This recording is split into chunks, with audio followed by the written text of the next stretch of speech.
Un peu d'histoire avec Alfred de Vigny, Roland à Roncevaux. Tranquille, cependant, Charlemagne et ses preux descendaient la montagne et se parlaient entre eux. À l'horizon déjà, par leurs eaux signalées de Luz et d'Argelès se montrent les vallées. Roland gardait les monts, tous passaient sans effroi. Assis nonchalamment sur un noir palefroid qui marchait revêtu de housses violettes, Turpin disait, tenant les saintes amulettes, « Sire, on voit dans le ciel des nuages de feu. Suspendez votre marche, il ne faut tenter Dieu. » Par Monsieur Saint-Denis, certes, ce sont des âmes qui passent dans les airs sous ces vapeurs de flammes. 2 éclairs ont reluit, puis 2 autres encore. Ici, l'on entendit le son lointain du cor.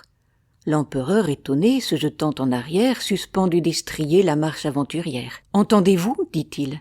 « Oui, ce sont des pasteurs, rappelant les troupeaux épars sur les hauteurs. » Répondit l'archevêque, ou la voix étouffée du nain vert Oberon qui parle avec sa fée.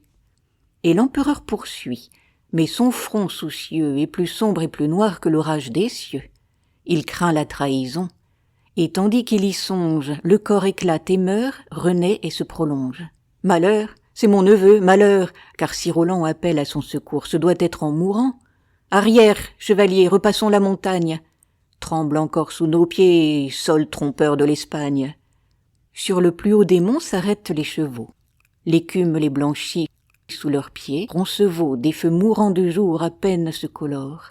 À l'horizon lointain fuit l'étendard du mort. Turpin, n'as-tu rien vu dans le fond du torrent ? J'y vois 2 chevaliers, l'un mort, l'autre expirant. Tous 2 sont écrasés sous une roche noire.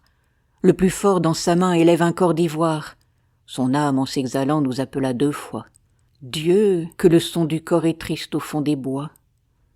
Poème extrait du recueil Le Corps d'Alfred de Vigny. Merci de cliquer sur le pouce si ce poème vous a plu. Vous pouvez retrouver Histoire et poésie sur ma chaîne Entendre lire.